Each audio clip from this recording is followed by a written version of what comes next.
Next, I want to talk about our mind-body connection and energy. And I want to talk about these two things with no religious dogma and no spiritual cultism. Let's look at these things just for what they are. So, your body holds memory. You have muscle memory. Athletes are well aware of this. They practice it. That's how they performed.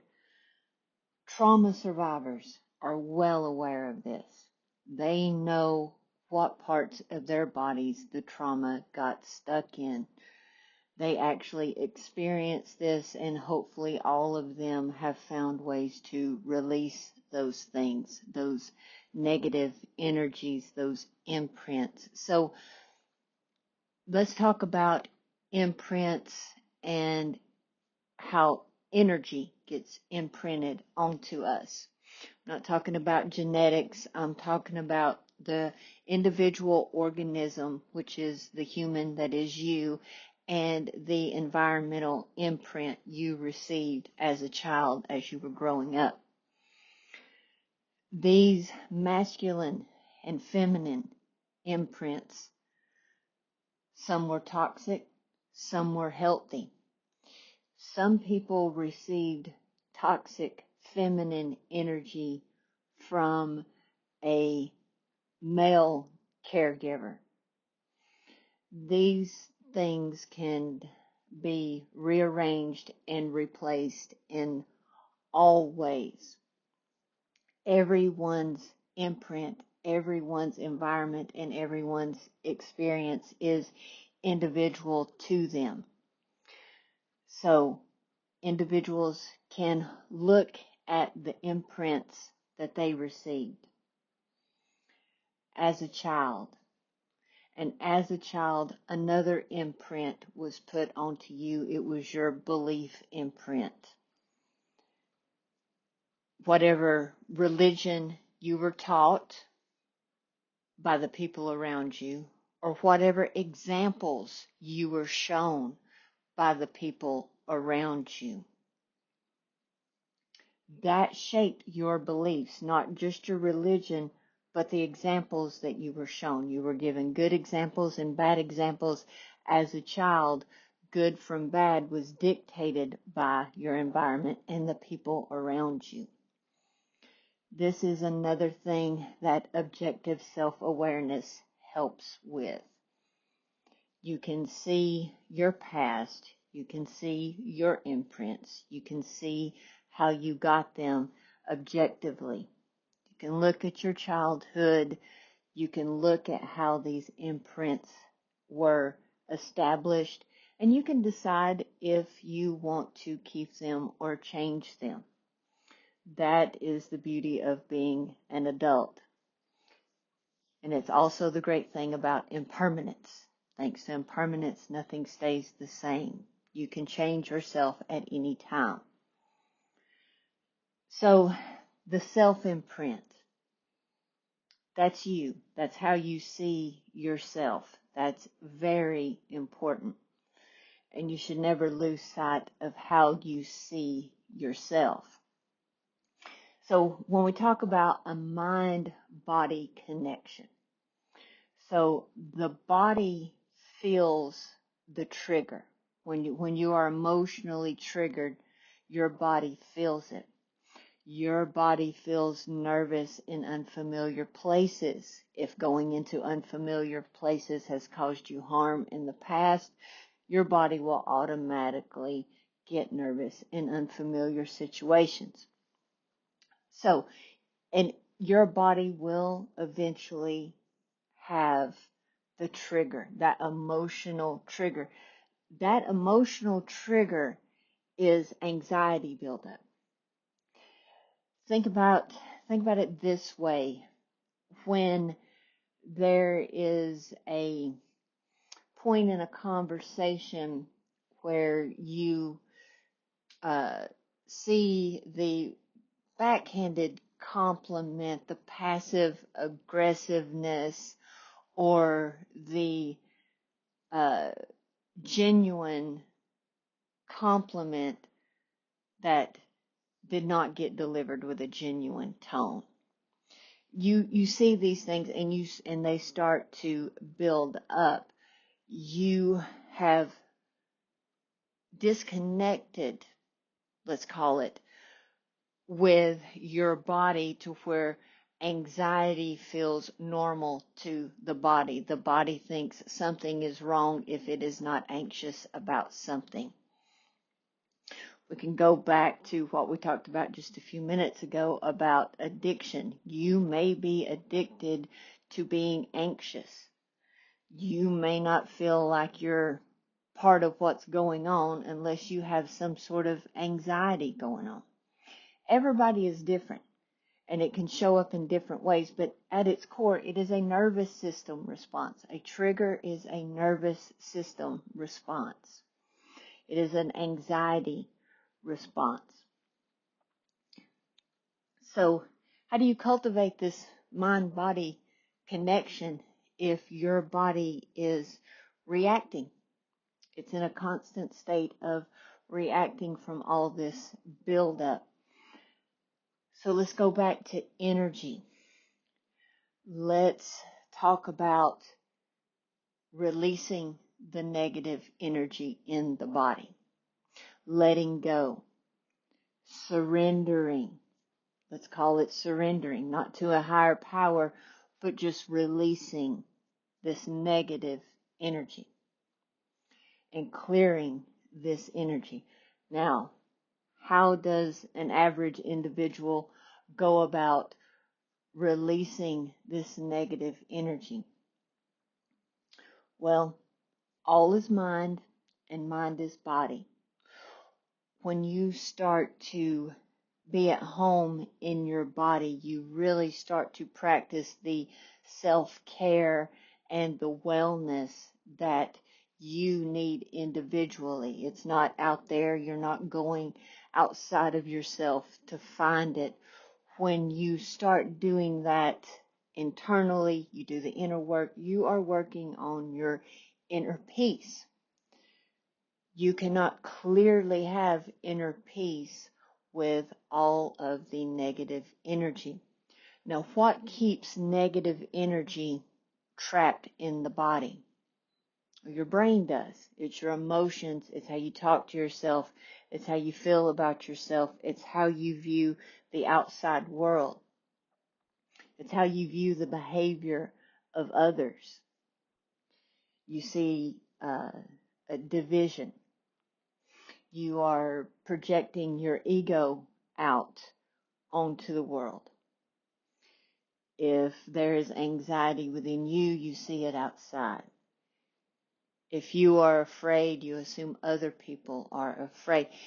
If people do not share your fear, if people do not share your sense of right and wrong, you automatically fear them. You automatically see division. And that trust, that faith in yourself and in other people goes away. So your body will tell you these things. If you can listen to it, if the body is constantly reacting emotionally to triggers, you do not have a clear connection. You're not communicating in the right way. You're communicating backwards. So let's talk about inner peace. Let's talk about meditation. Let's talk about yoga, breath work, journaling. All these things cultivate this sense of inner peace. But what is inner peace but inner knowing? You get to know yourself. You have your inner knowing. You have your intuition. You have your discernment, and you cultivate that relationship with yourself.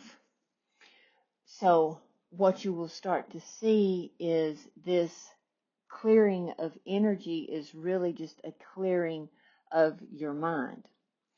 Now, what you will notice is different than what you're going to expect to notice. So what you're going to notice is as you cultivate this inner peace, You become very protective of it. You don't want anything or anybody disturbing this inner peace.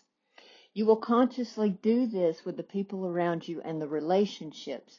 What your body will start doing is it will start craving healthier foods. It will want to drink water. It will have the uh,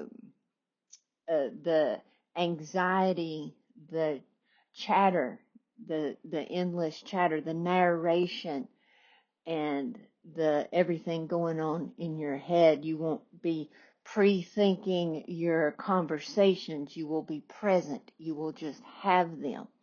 You will develop a sense of presence. Your ego will take a back seat when you are interacting with people. You can start to see conversations for what they are. You can start to see people in a more clear manner.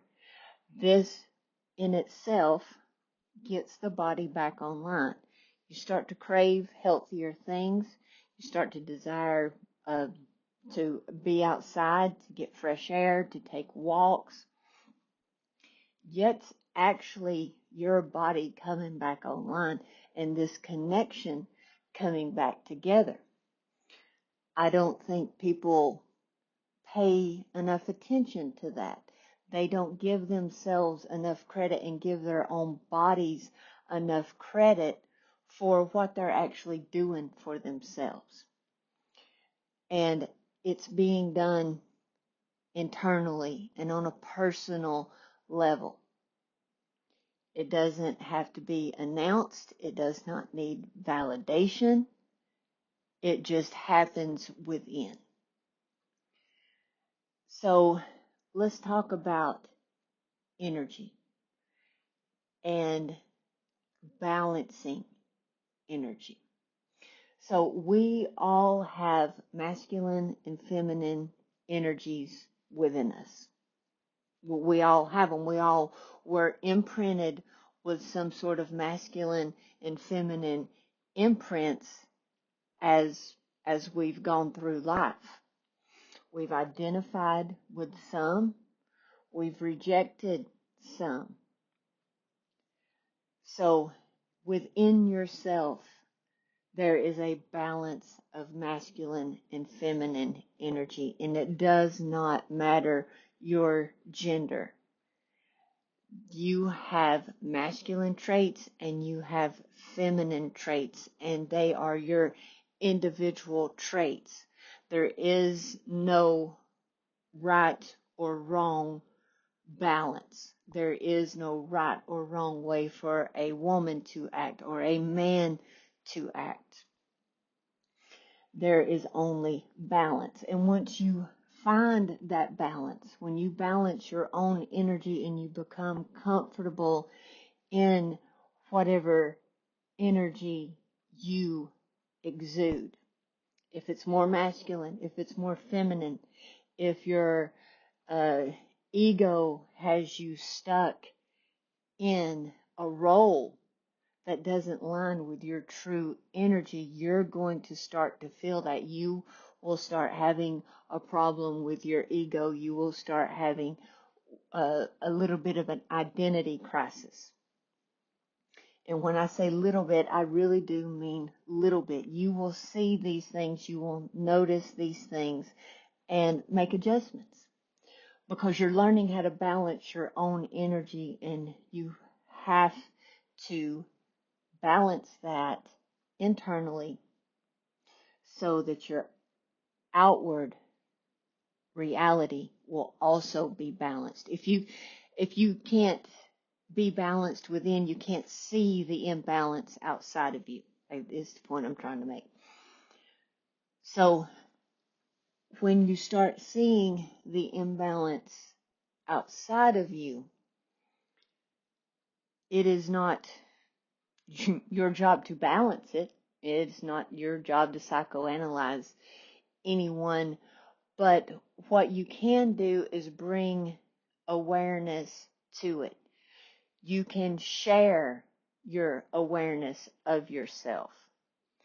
You can tell people these things, not to trauma brag or tell them that they are about to trigger you, you can present them as boundaries, because they are boundaries. If you are really cultivating this inner peace and you want your energy balanced, you will find ways to protect these boundaries.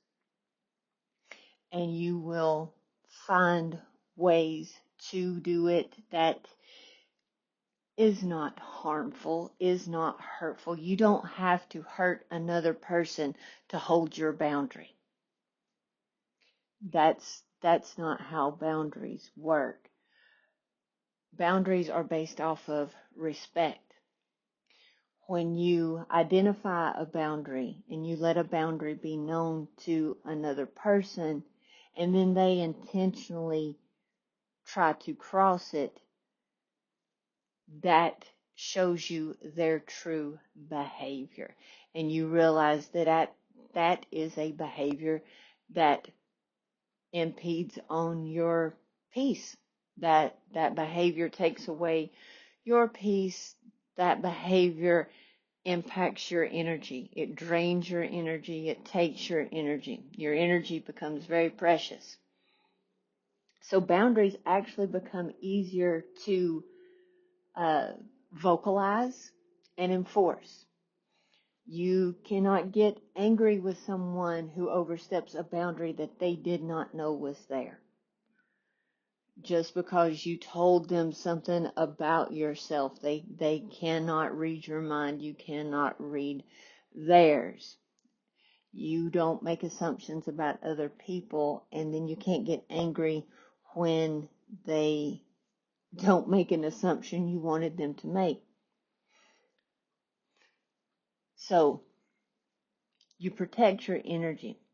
You learn more about your body, that you can actually heal things within yourself with yourself. You do not have to go on an island for a month and a half. You don't have to climb a mountain. You can develop your own practices. You can meditate instead of responding.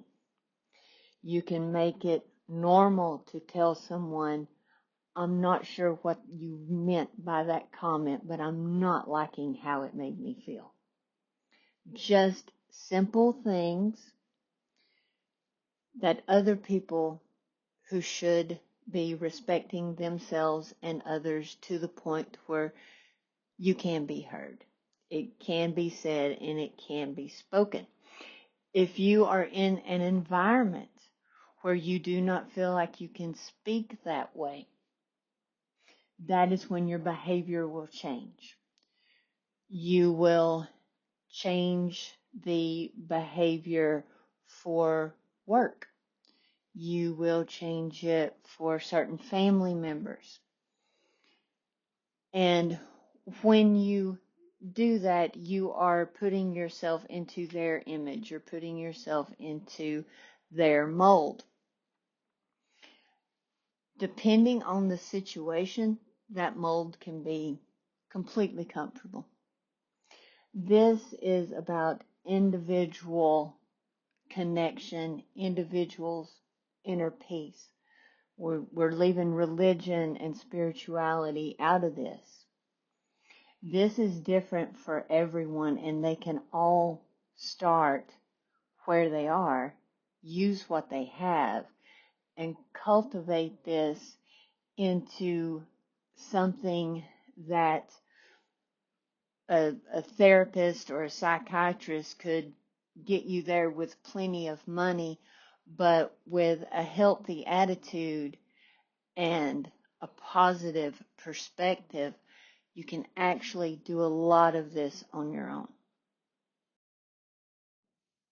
I'd like to wrap this up and bring it together by just encouraging everyone that you need to realize that you are already on the path of growth, even if it's unconsciously.